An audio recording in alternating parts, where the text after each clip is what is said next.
here. And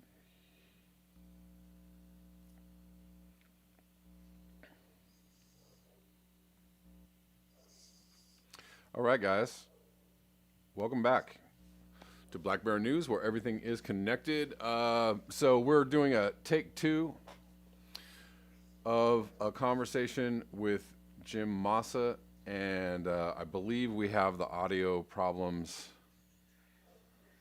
taken care of. Welcome, everyone. The early chatters are definitely in. What's up, people? Rich Diana, Kiro Hikes, Realize, Rich Diana, Poppy Davis, Raza, Andy the Gardener. What's up, guys? Jacob Gordon, fashionably late, 11:01. I think I'd say you're right on time. And we are live on Rockfin. So if you'd like to watch this interview on Rockfin, you can find me at rokfin.com. Poppy Davis is there hanging out. What's up, Poppy? How are you? Okay, so let's get into it. Let's bring on Jim Massa, if I can get this thing out of the way. All right, so I think we'll be able to watch you here. Jim, how you doing? Welcome back. Doing well, thanks, Kevin. Thanks for having me back on. How have you been? I have been all right. I've been pretty good. Everything considering, the strange news and strange times considering, everything is okay. How have you been? How have you been faring? Just to jump into something. How has your life been affected over the last 8 or 9 months? Have you seen a drastic change, or were you just kind of doing what you're doing and not much has changed? Or I know that for some people, the biggest thing for me was nowadays, since I'm basically retired from being out on the sea ice and doing field scientific research, I've been a substitute teacher for the local school district, and I just haven't had any income this year. So that's been the big thing. So I'm using up the savings, but I built my own house. I built it myself, so there's no mortgage. So I'm lucky in that regard. And I do have a rental property that, covers my taxes. So it could be a lot worse. Right. Let's just put it that way. So right. no. So aside from no income, whatever, I try to make my videos. Having some software issues myself with my video. Kind of annoying, but that is what it is. Right. Right. Well, it's great to have you back on, and I'm sorry to hear about the lack of employment. I'm trying to figure out my new. I have a little bit of a newer setup, and I know everybody's seeing 2 of me. I know that's annoying. Give me 1 second, guys. I'm going to try and fix that. Okay. First of all right, Jim, just hold tight while I try and figure this out, okay? Let's see, I think, oh, I see what's happening. All right, okay. All right. Okay, Jim, I think that I can figure this out now. Okay, all right, now I think we're straight. Everybody saw some infinity for a second. But saw my OBS infinity for a second, but we're gonna get it figured out. To infinity and beyond. And to infinity and beyond, that's where we're going. I think that we are okay. I think we're straight now. Sorry, I'm trying to do this with the my very simple monitor setup. Okay, so I think that also everybody is able to hear you. Let me make sure that everybody can hear. Yes, I can hear Jim this time. Excellent. All right, so we've had 3 or 4 minutes of a little bit of weirdness, and I apologize. So now we're gonna get into this. So Jim, nobody could really hear the audio last time, so let's kind of just do a replay of the last. Can you let people know how you have been involved in climate change, or your work around climate change, and what is your background regarding the study Well, approach? I'm an oceanographer. I actually use quote unquote fisheries oceanographer, which means you take the physical aspect and the fluid dynamics and apply it to fisheries, but it's still pretty much fluid dynamicist. And so that's what I did all my graduate work in. And then uh, I got involved doing heat budgets in the Arctic Ocean, studying sea ice, and that just morphed its way into the climate change aspect after a few years of doing that. Right. So, in fact, the group I was involved with was looking at, we were also looking at, in addition to heat budgets, we were looking at surface currents in the Arctic Ocean. We're looking how that affected how the sea ice itself moved around. And then working with the atmospheric scientists, we actually noticed something really interesting. And this something that we noticed has been now demonstrated to be another oscillatory system for the planet, and we call it the Arctic dipole. So that was really exciting to be in on that whole thing. So, Yes. And um, so what in a rough summation, what were your findings in all this research, or what were you seeing transpiring, and what was the time frame that this was happening oh, in?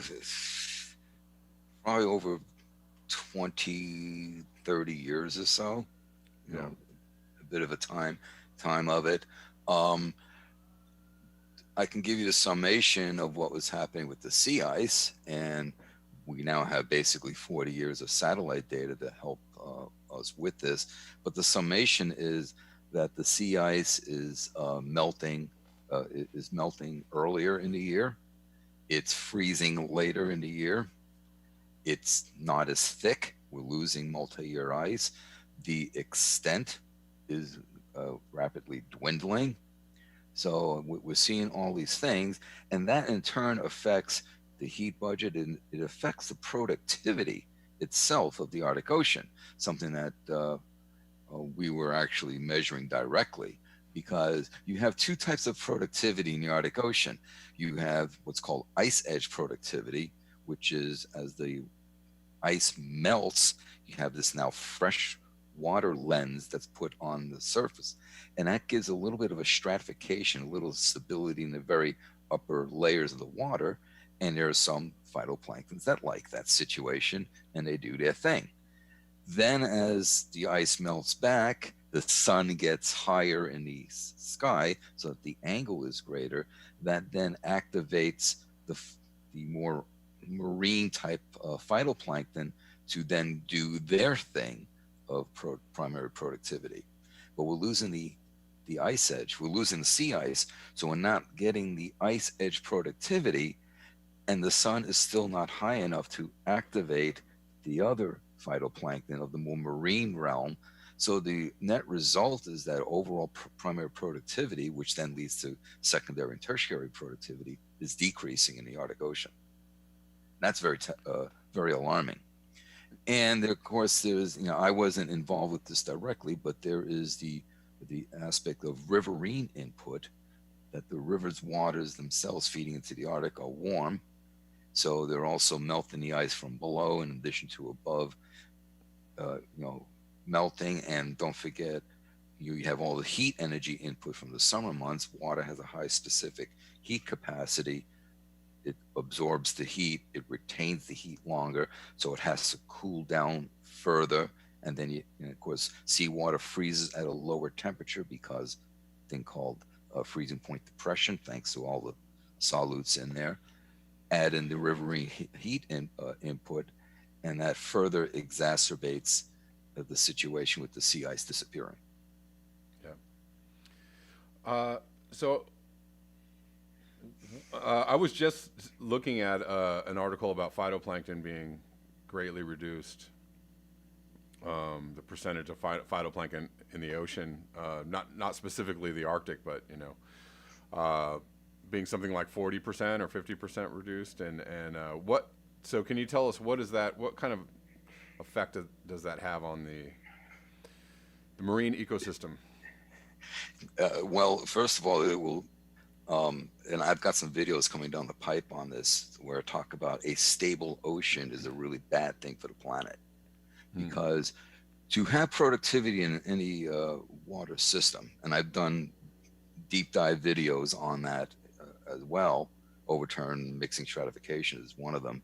But you need two major events to have productivity take place in any water body: freshwater, oceanic, what have you. You need a mixing event. You need to overturn the entire water column. That it literally stirs things up.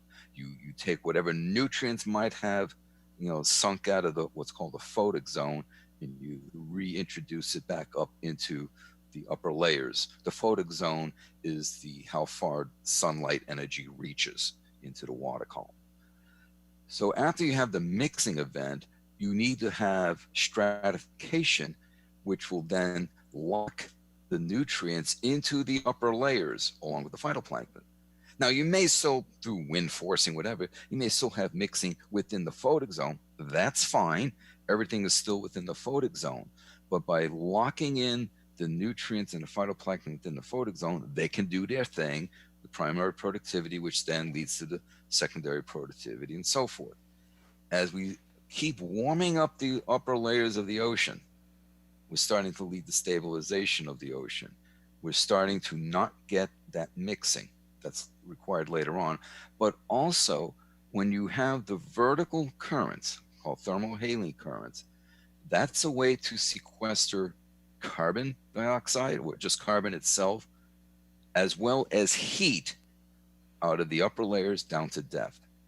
That's going to be slowed down, if not stopped, which means the heat and the carbon is going to be trapped in the upper layers, and gas solubility decreases with increased water temperature.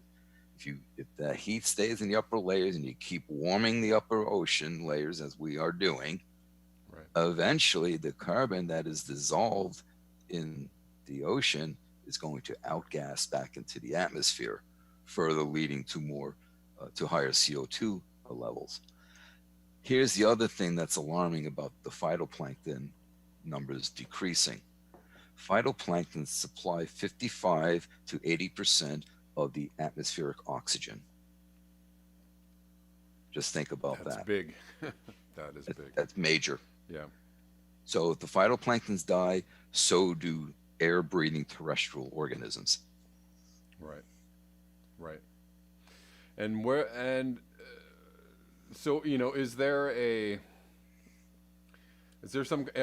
somebody keeping a timeline of when we could see a decrease in phytoplankton to the point where?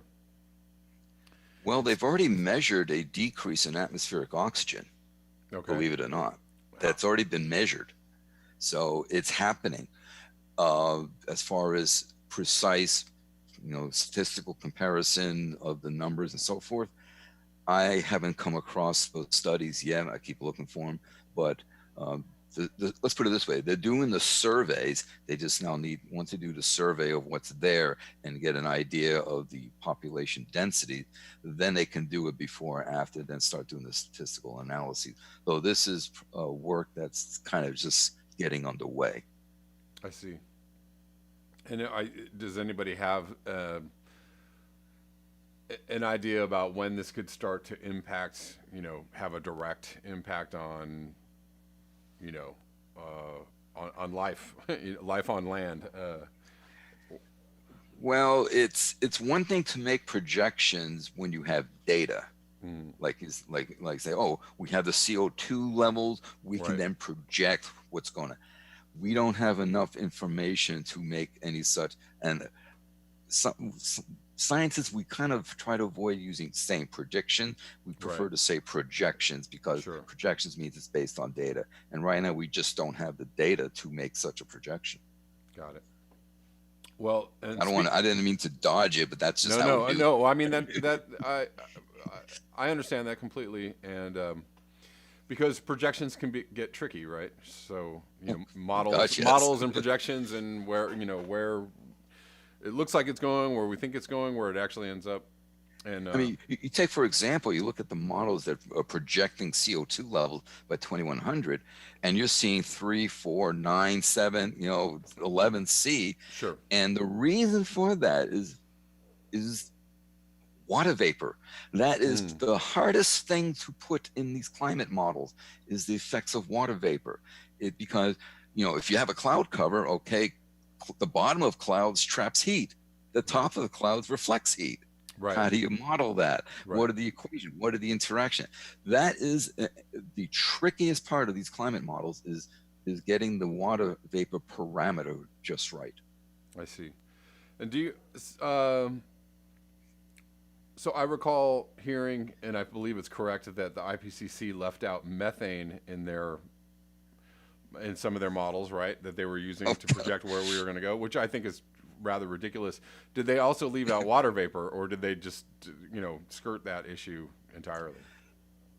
well, they always leave out methane. In, I think the report they actually threw a blurb in there, but it was woefully inattentive. Water vapor they sometimes discuss, not certainly not in detail. And to me, let's not forget that water vapor is also a greenhouse gas.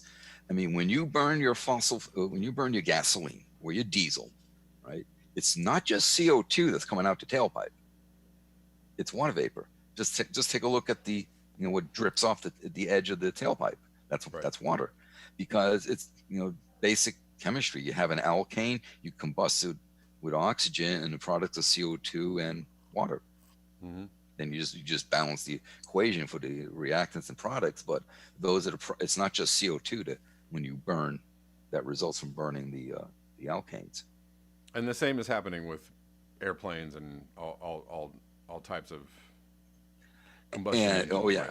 that they're adding. And don't forget, now we have N2O, nitrous oxide, that's being released in, now finding to be, uh, let's just say, not insignificant amounts from the permafrost as it thaws out.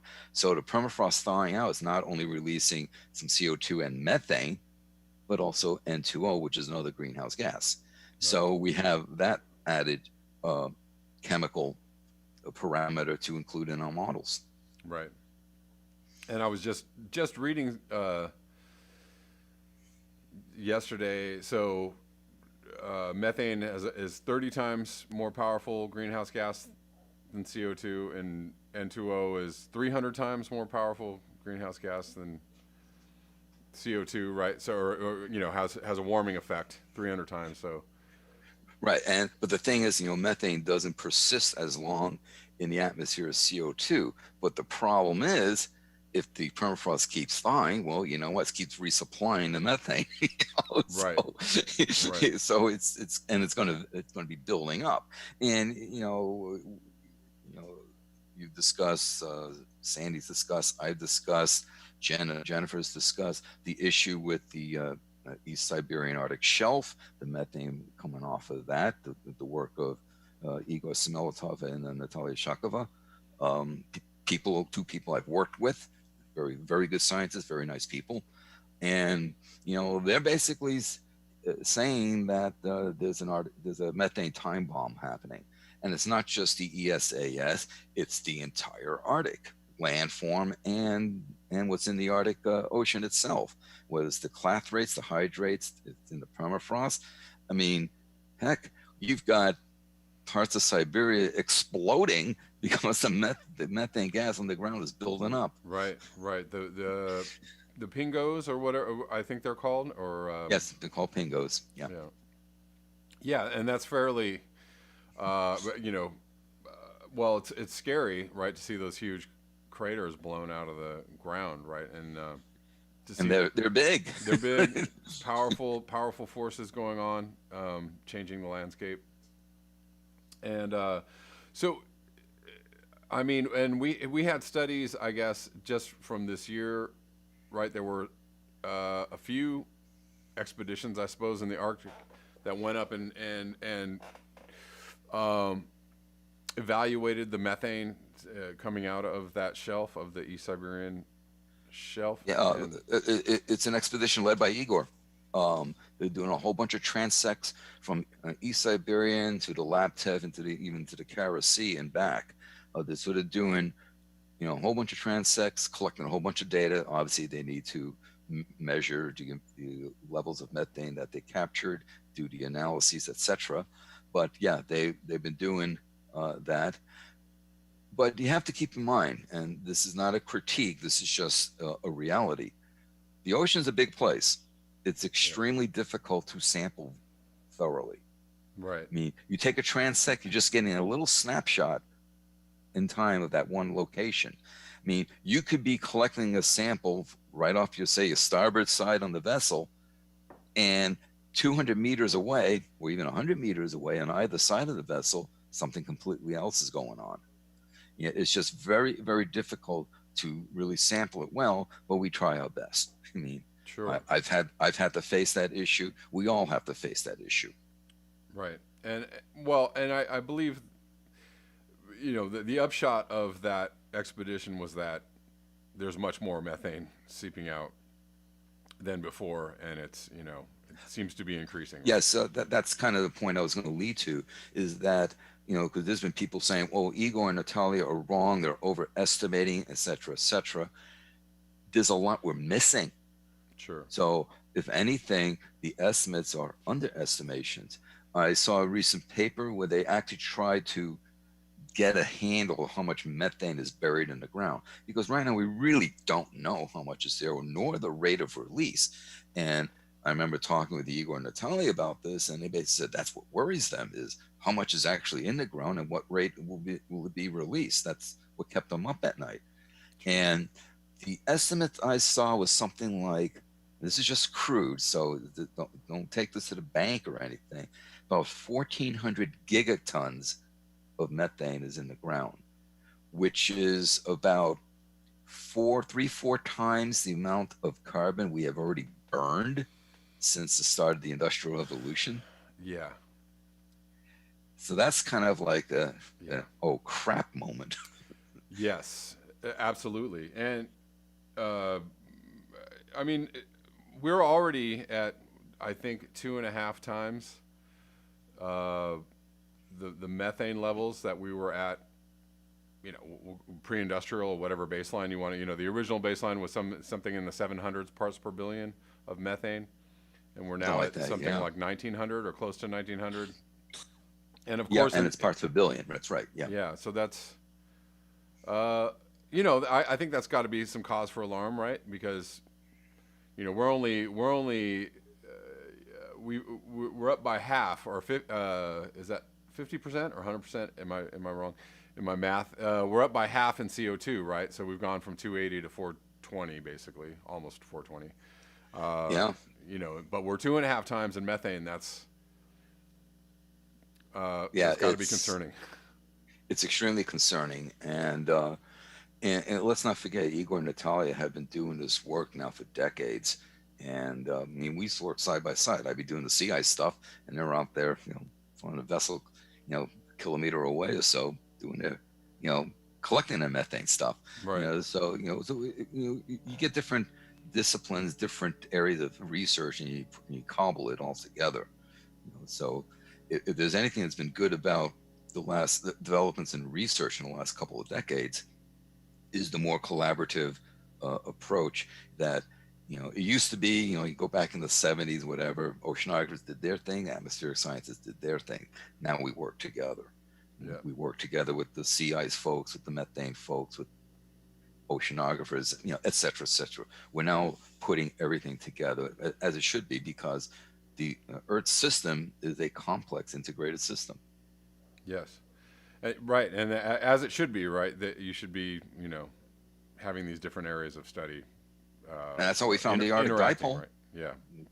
We working together, because the atmospheric scientists were noting something going on with the atmospheric highs and lows, between over Greenland and the Siberian, how they moved around. And then we kind of noticed, well, geez, when that shifts around, the sea ice is shifting around.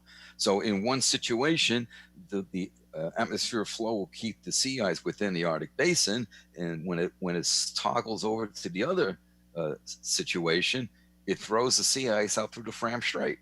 it's like that's how we found the Arctic dipole. Right. And um, the other thing too, to continue on the subject of methane, that the thing that I never hear anybody talk about is the fact that methane breaks down into CO2, which makes it such a kind of overwhelming, right? When you realize that when it does break down, it continues its voyage of heating, right? So Yeah, it doesn't go that's away, right? that's an excellent point. You got the various reduction oxidation reactions that take place that to strip out the H2, the hydrogens, and then replace it with the oxygens. Yeah, absolutely. Does N2O have the same kind of breakdown capacity as methane, or what is? N2O will break down into basically atmospheric nitrogen. So, Okay, yeah. got it. It doesn't really do much. I don't think. I'm not a chemist, but I think it just goes to N2. I don't think it forms a NH3 or anything like that, which would be ammonia. I don't think it does that. That would be bad. But I'm not clear on that, but I think it just goes to N2. Okay, good to know. Yeah, because I know that about methane. I haven't really heard too much about N2O and what it breaks, what it does over its lifespan or as it breaks down. But it's really interesting. Nitrogen is a major nutrient requirement for plants, but plants are not able to take nitrogen directly out of the atmosphere to make their tissues and stuff like that. So you have what's called nitrogen fixing bacteria that take the nitrogen, do a chemical reaction, make a nitrate or a nitrite, and then the plants, take it up from the roots. It's interesting. I was just reading about a form of corn that has been developed in Mexico that actually does take the nitrogen out of the air. Oh, really? Yeah.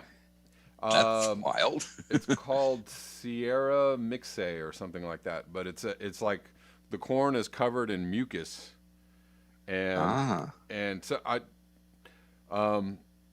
that makes sense, though. I'm just kind of paraphrasing the story, but basically it draws nitrogen. It has the capability of drawing nitrogen out of the air, which is.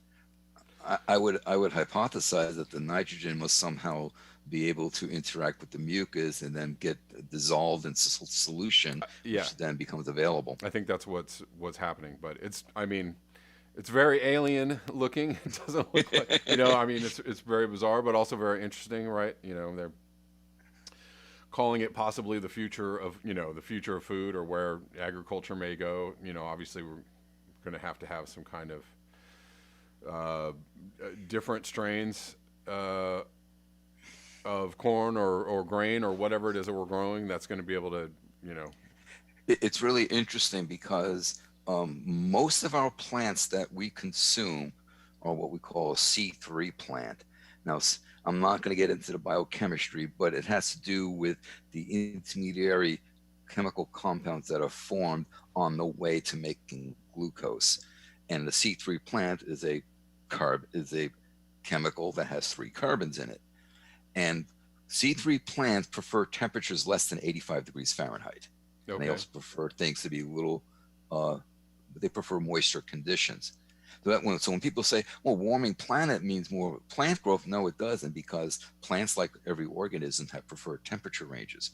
Corn is the only plant that humans consume that's a C4 plant. So it has 4 carbon chemical on the way to glucose. C4 plants are able to tolerate drier, warmer conditions. Okay. I didn't know that. It makes sense, though, because of where it grows and how it grows. Yeah, sure. Yeah. Sure. So that kind of actually leads me a little bit into how coronavirus. I'm going off a little bit here, but so I see, kind of, or I feel that because climate change is affecting plant growth and affecting how the nutrients that plants can give us, how we take in nutrients. I was just listening today to a broadcast about how coronavirus affects people who are exposed to more air pollution, right? So I feel that as climate change progresses, right, it's going to affect our bodies and how we are able to, our immune systems, and how we're able to fend off disease, or carbon also affects our brain power, how we think, our skills.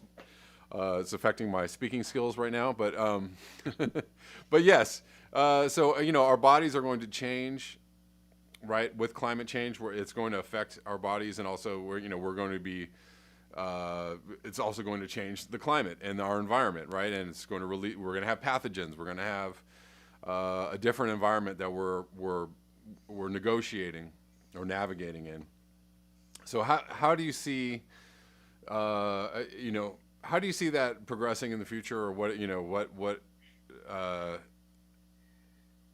evidence do you see that maybe climate change is affecting humans, beyond coronavirus? But we can use coronavirus as a topic for kind of jumping into this.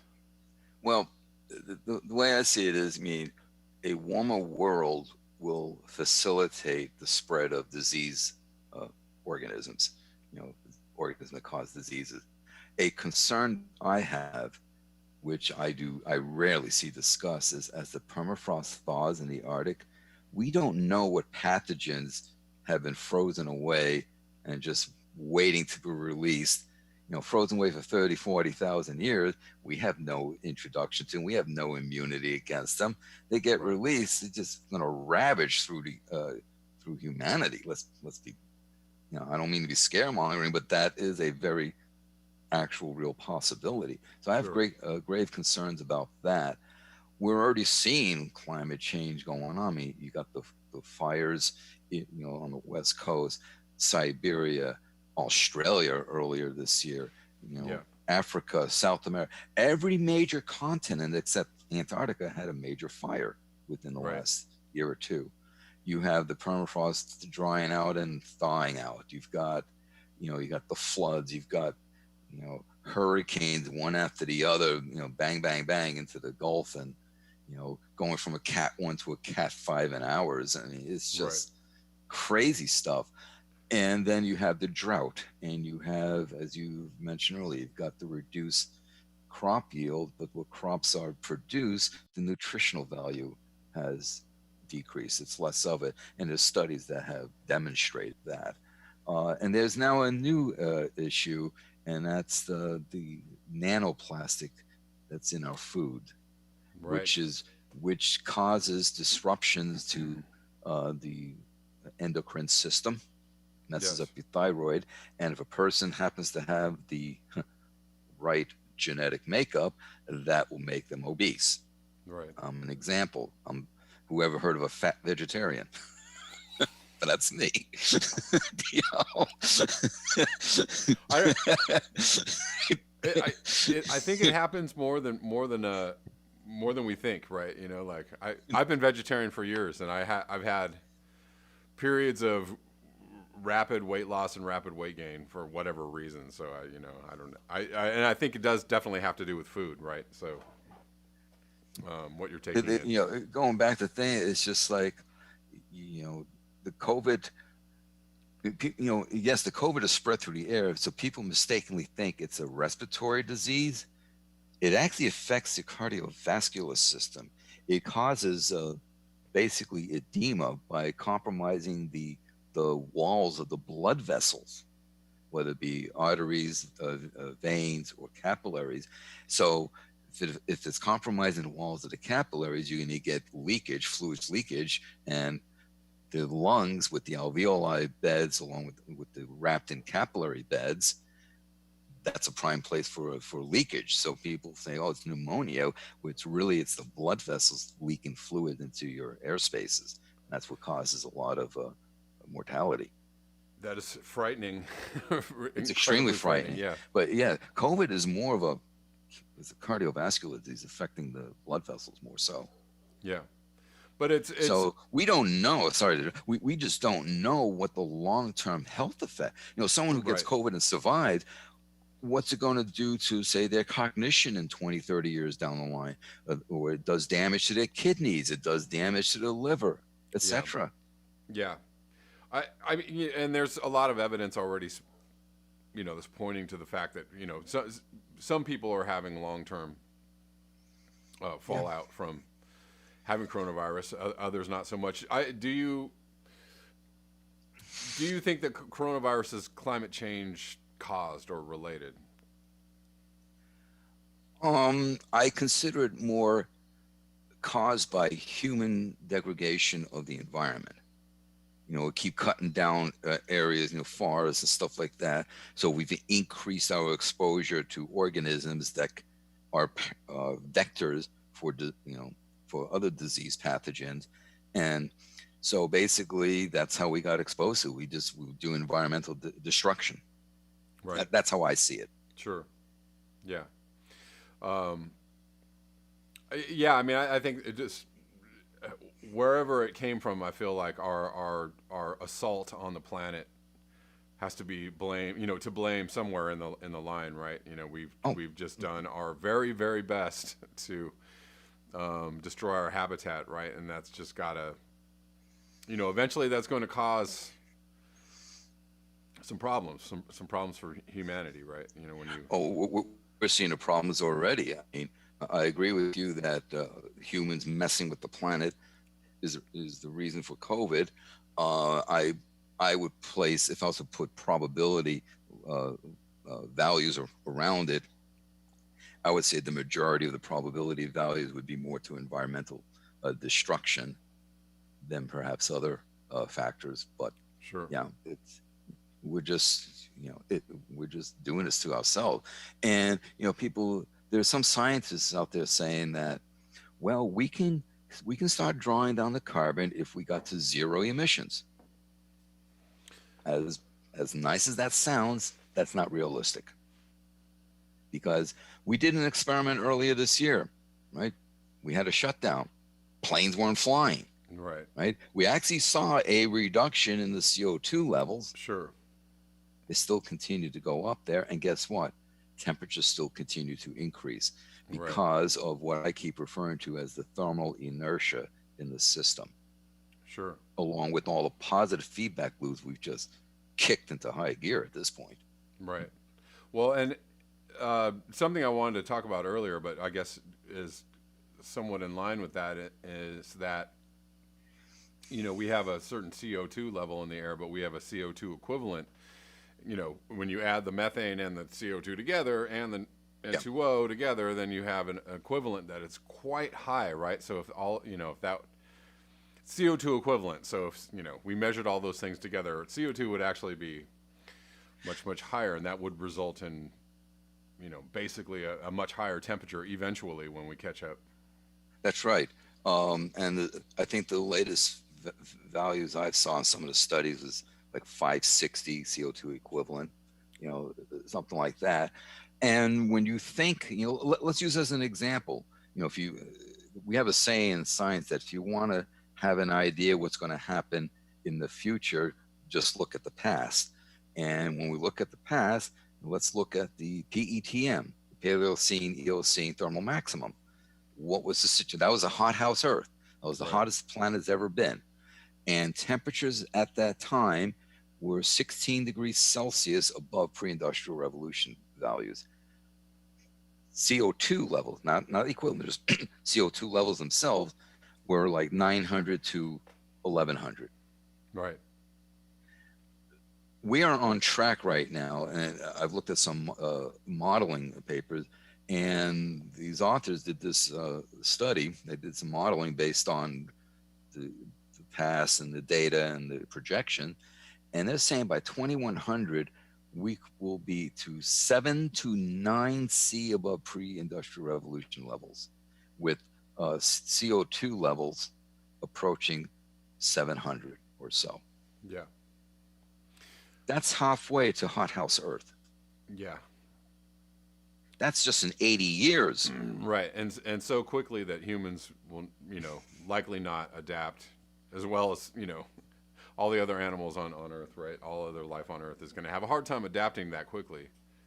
When changes are so rapid, organisms will not be able to adapt fast enough. That's absolutely correct. Which means, and we're already in the middle of a sixth mass extinction, we're just going to accelerate the mass extinction along. and probably be including ourselves. Very likely, unfortunately. The So, fate of all species is extinction.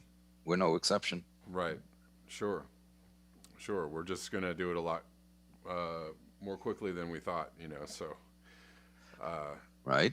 right. Well, so I kind of wanted to just wrap up this conversation. We're about 40 minutes in. Um, what are your thoughts on solutions? Are there solutions? Should we be taking a path of solutions? What might those solutions look like? And how do climate scientists fail or excel to relate those solutions correctly, or in a timely manner, or effectively? I don't know. Solutions. Well, um, everyone's talking about, okay, we switch to, renewable energies, like wind and solar. Makes perfect sense. Reduce your carbon outlays. Okay, makes perfect sense. But here's the thing, and I have gotten a lot of pushback on it, to the point where I was being insulted extremely viciously on social media, and would have personal attacks on me, this, that, and the other thing. But the blunt truth of it is, there are just simply too many people on the planet. Overpopulation is a major, major problem. You cannot keep adding people into a finite system Right. with the demands that go along with every new person, be it for food, clothing, shelter, energy use. You just can't do that. Right. And people are saying, well, the problem is there's just so much food being wasted. So if you don't waste the food, you can feed everyone. But there's more to it than that. You got the energy use, you got the housing. We're Right. losing usable land as it is. As sea levels start rising, you're going to flood cities. We're already creating climate refugees. So to me, overpopulation is a major part of the problem. Right. And Right. that's just basic ecology. Right. Exactly. And I feel like the idea of overshoot, right, of your carrying capacity, or your overshoot of your environment, is it's a fundamental scientific idea, right? And every other species exists in this, right, in this setup, right, in this balance with nature, right? So when you exceed your balance with your resources, then there's dieback, and that just happens. That just happens Right. naturally. And we've got really tricky, and we've been able to expand beyond our carrying capacity for the time being, and so that's Exactly. In fact, problematic. I did a video about the population issue, and basically you can trace the exponentiation in human numbers to two major events. One was the start of the Industrial Revolution, and two was understanding germ theory. When Louis Pasteur's work, which Right. then led us to modern medicine and Right. basically increasing longevity, etc. But when you look at when those two events took place, that's where the graph starts to take off. Yeah. Sure. And you're right. Carrying capacity, nature will have negative feedback loops. Now, negative feedback loops are corrective. It doesn't mean it's bad. It's corrective, so that you end up oscillating around some sort of quote unquote ideal. Right. Where we could very well be facing some negative feedback loops coming from nature. Sure. And that could be in the form of pathogens. That could be in the form of starvation. Sure. Probably both. Probably both. Yeah. Unfortunately. Well, and then I can see why you got such a bad reaction on social media, because I also, whenever, you don't even have to be pro, over the argument that we're overpopulated. Like, you could just bring up the subject, right? You just say the word overpopulation, and people, some people just lose their minds, right? They just can't.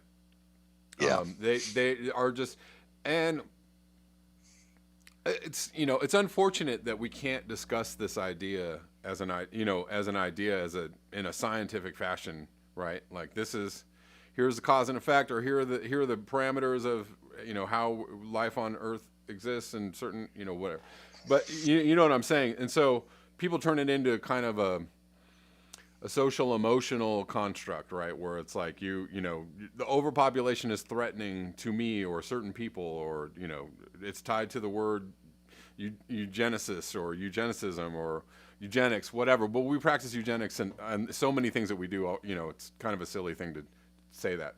Yeah. But anyways, but yeah, it's hard to actually have a discussion around that situation, and it's unfortunate that we can't. I feel like it's on purpose. It's by design, right?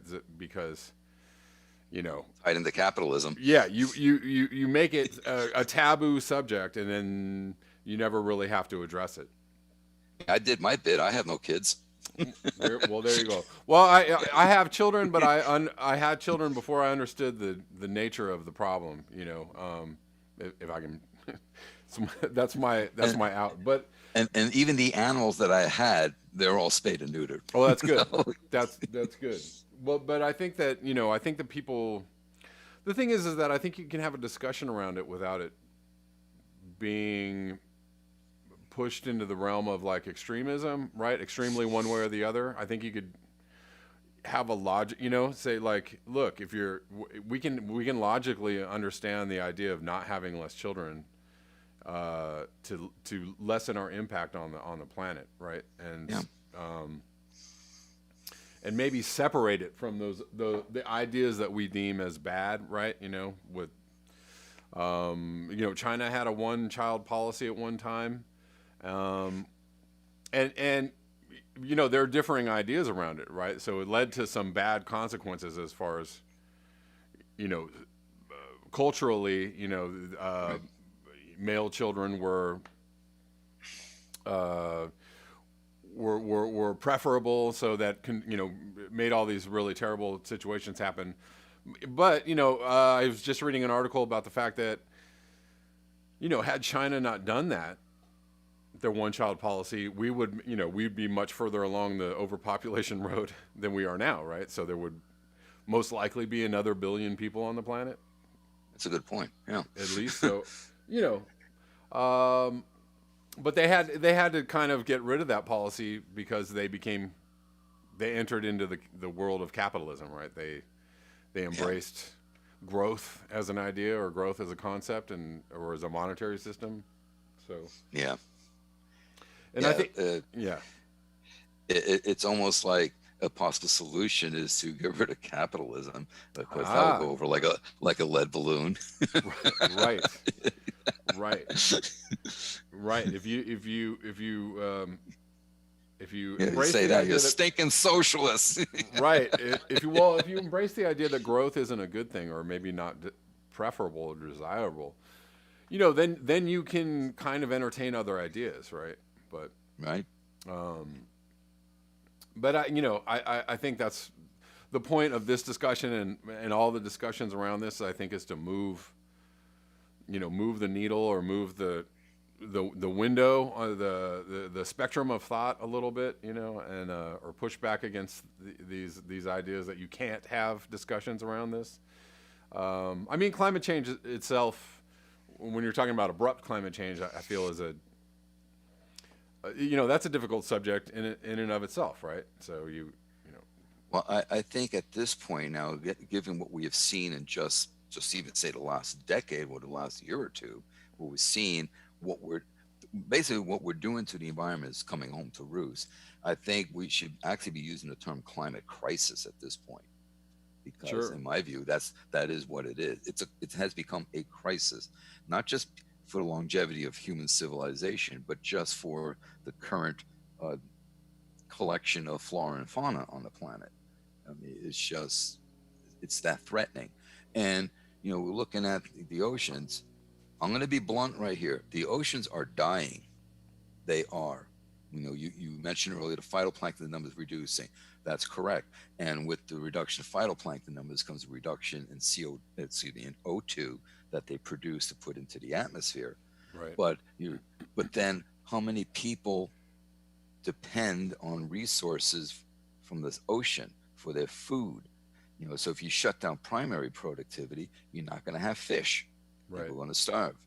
Right. And And we've already some fish populations are down 70, 80, 90%, right? We're yeah, already I mean, close to just the bottom remember as what it is. happened the Grand Banks back in the early 90s off Newfoundland. Grand Right. Banks used to be one of the most productive fishery areas on the planet. You got the Georges Bank off New England, but they shut it down. Why? Because one of the fishermen said at the meeting, let's face it, boys, we caught them all. Yeah. And I mean, that's pretty much where we're at. We've caught them all, and we're trying to get everything that's left. And I feel like that's just Which goes back to the overpopulation issue. right.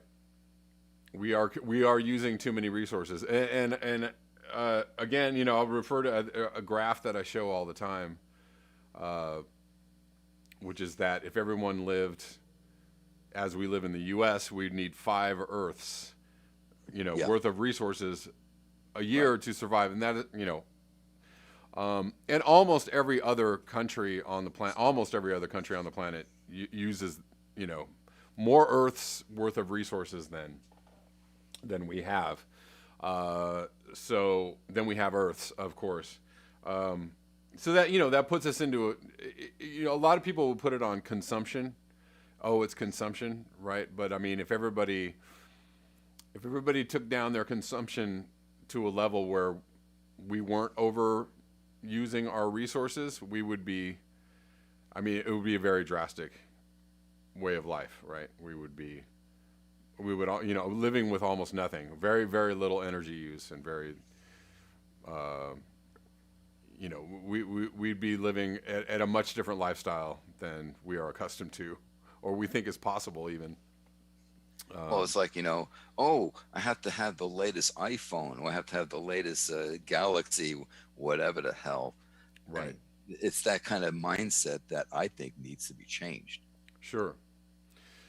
and along with a whole bunch of other mindsets. But Right. yeah, But well, and it's going against the entire. We are programmed from birth to understand that this is how we live, right? Or this is the way to live. This is the desirable. This is what This is how it's done.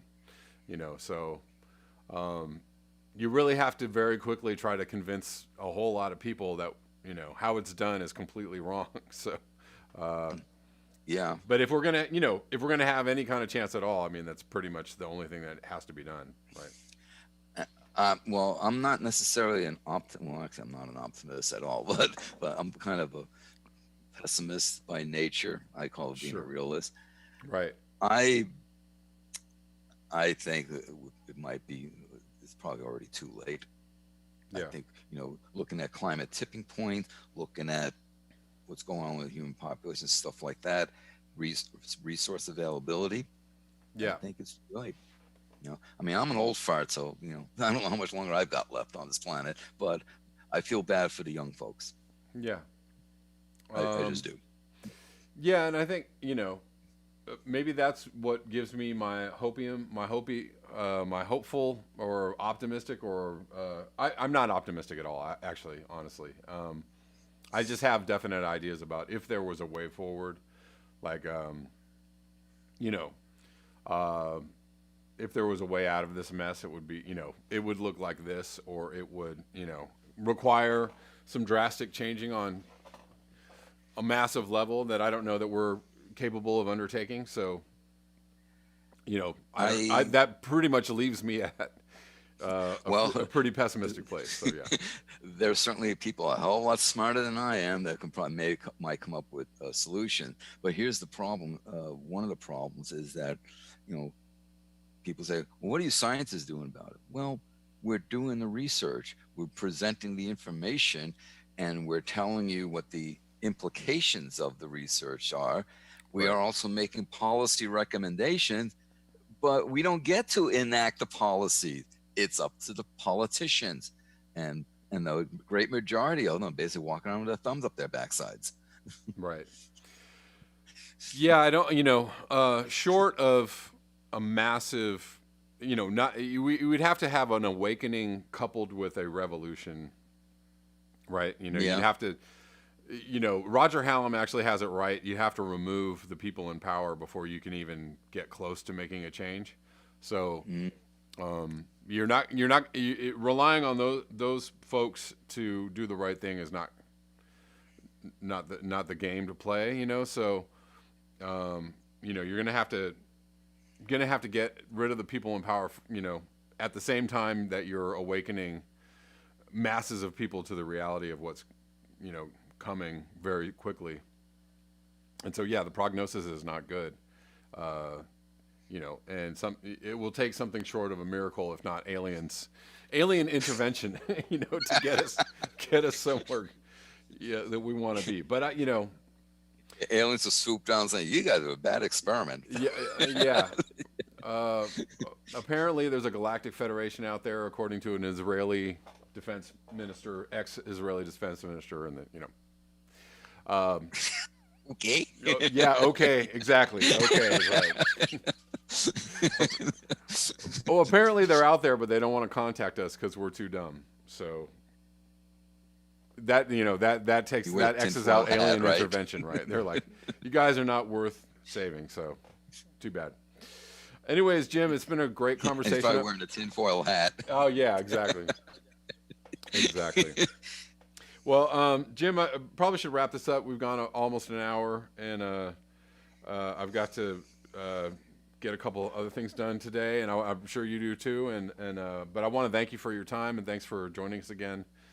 Well, thank you for having me back on. I really appreciate it, and Yeah, hope we get to do this again. yeah, it was a good conversation. Everybody can hear you, and I think we'd love to have you back on again. We'll check in with you again real soon.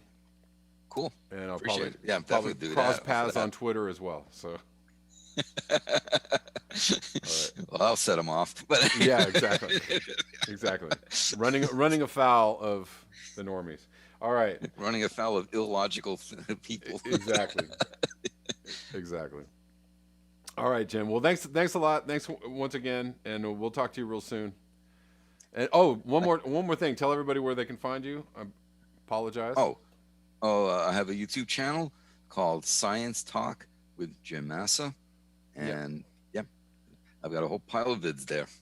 Just click on the video tab, scroll down, and click on what catches your fancy. Yep. Good stuff on Jim's YouTube channel, Science Talk with Jim Massa.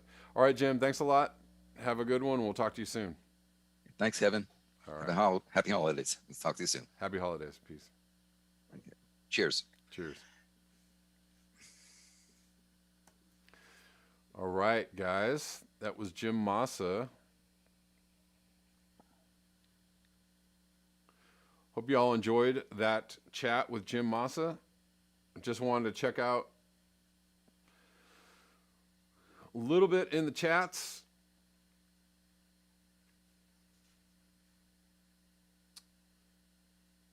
I think I got a super chat somewhere in here, but I can't see it. So thank you, whoever gave me the super chat. I think it was Muzza, but maybe I'm wrong. I apologize if it wasn't Muzza, if it was someone else. But thank you, guys. Realize to say no to Christmas crap. There you go. Kiwi Bear. I see links. The links are working again. We got a link to Jim Massa's YouTube channel. Thank you, Muzza.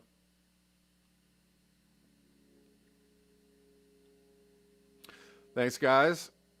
Glad you enjoyed that. Good to see. Oh, my buttons don't work on Rockfin, apparently.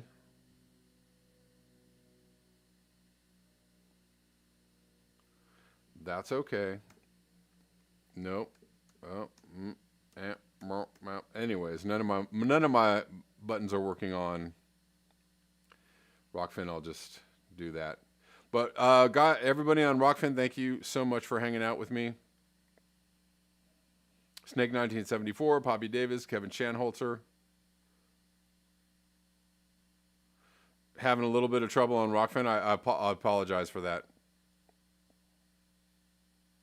I had a lot going on to get that interview onto both these channels, so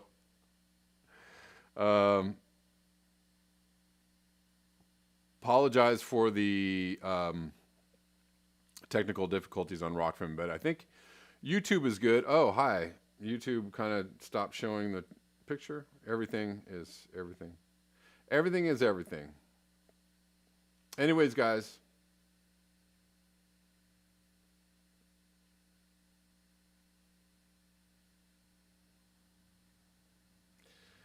Appreciate y'all. I will see you back here tomorrow at 11 a.m. Pacific Standard Time. Excuse me, I'm getting used to doing my new setup, and hopefully it'll get a little bit smoother. But also tomorrow at 1 p.m. Pacific Standard Time, I'm going to be with the Natural Progressive and Roar Media on a panel with Derek Jensen and Sandy from Environmental Coffee House. So guys, if you want to tune into Progressive, Natural Progressive, tomorrow at 1 p.m. My show is going on at 11 a.m., but at 1 p.m. we'll be speaking with Derek Jensen over on the Natural Progressive channel. So come check that out. All right. Thanks so much for your eyes, your ears, and your conscience. Until next time, peace.